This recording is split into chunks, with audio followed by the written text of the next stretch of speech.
মহানায়ক উত্তম কুমার অকপটে স্বীকার করেছিলেন রবি ঘোষের সঙ্গে কাজ করতে তার ভয় করে। এই গল্পটা বলেছিলেন তপেন চট্টোপাধ্যায়, আমাদের চিরচেনা গুপি গায়েন। ঘটনাটা যতটা সরল ততটাই মজার, একই সঙ্গে শিক্ষণীয়। তখন গুপি গায়েন বাঘা বাইন এই ছবির শুটিং চলছে। হঠাৎ খবর এলো পাশের সেটে কাজ করছেন উত্তম কুমার, মহানায়ক। উত্তেজনায় আর তর সইল না তপেন চট্টোপাধ্যায়ের। সুযোগ পেয়ে দৌড় দিলেন সেদিকে। গিয়ে দেখলেন উত্তমবাবু তখন গাড়িতে উঠছেন। এমন হুড়োহুড়িতে প্রায় গাড়ির সামনে এসে পড়েন তিনি। উত্তমবাবু খানিকটা বিরক্ত হয়ে বলে ওঠেন, এভাবে কেউ দৌড়ায়? তপেন চুপচাপ মাথা নিচু করে বলেন, শুধু প্রণাম করেই চলে যাব। এই বিনয় মুগ্ধ করেছিল উত্তমবাবুকে। গাড়ি থেকে নেমে এলেন, আশীর্বাদ করলেন, আবার সাবধানও করে দিলেন। তপেন তখন জানালেন তিনিও পাশের ফ্লোরে শুটিং করছেন। উত্তমবাবু জানতে চাইলেন কোন সিনেমা। তপেন বললেন গুপি গায়েন বাঘা বাইন। একটু চুপ করে রইলেন মহানায়ক। তপেন ভেবেছিলেন নিশ্চয়ই এবার সত্যজিৎ রায়ের কথা তিনি জিজ্ঞাসা করবেন, কিন্তু না, উত্তম কুমারের প্রশ্নটা একেবারেই অন্যরকম ছিল।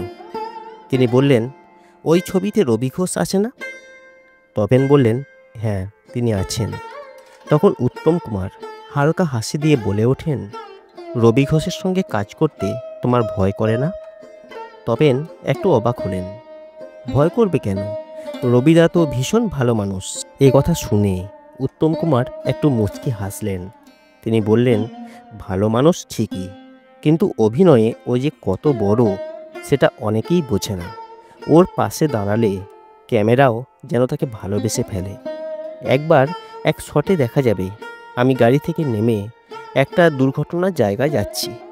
ভিড়ের মধ্যে রবি কিন্তু এমনভাবে হাত নাড়ল, দর্শকের চোখ স্বভাবতই ওর দিকে চলে গেল। অথচ ওটাই ছিল আমার শট। ওভাবেই রবি ঘোষ লাইমলাইট কেড়ে নেয়। তাই ওর সঙ্গে কাজ করতে আমার সত্যিই ভয় লাগে। তপেনের এই কথোপকথনের স্মৃতি ঝাপসা হয়নি অনেক বছর পরেও। পরের কোনো এক পার্টিতে আবার দেখা হলো উত্তম কুমারের সঙ্গে।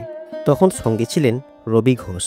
তপেন চট্টোপাধ্যায় সুযোগ পেয়ে ঘটনাটা মনে করিয়ে দিলেন। উত্তম কুমার হেসে বললেন, হ্যাঁ ভাই, আজও ভয় লাগে। পরিচালককে একবার বলেছিলাম ভিড়ের মধ্যে রবি না থাকলেই ভালো হতো। রবি ঘোষ তখন এসে দাঁড়িয়েছেন। লজ্জায় মাথা নিচু করে তিনি বললেন, আপনি যে কি বলেন না। উত্তমবাবু হেসে ফেললেন। এই গোটা ঘটনার পরে তপেন চট্টোপাধ্যায় বুঝেছিলেন একজন সত্যিকারের মহানায়ক শুধু নিজের আলোতেই জ্বলেন না, অন্যের প্রতিভাকেও মেনে নিতে জানেন, শ্রদ্ধা করতে জানেন। আর সেখানেই লুকিয়ে থাকে তার বড়ত্ব, তার মহত্ব। এই হলো রবি ঘোষ এবং মহানায়ক উত্তম কুমারকে নিয়ে অভিনেতা তপেন চট্টোপাধ্যায়ের একটা স্মৃতিচারণার কথা। কেমন লাগলো আজকের ভিডিও কমেন্ট করে জানাবেন।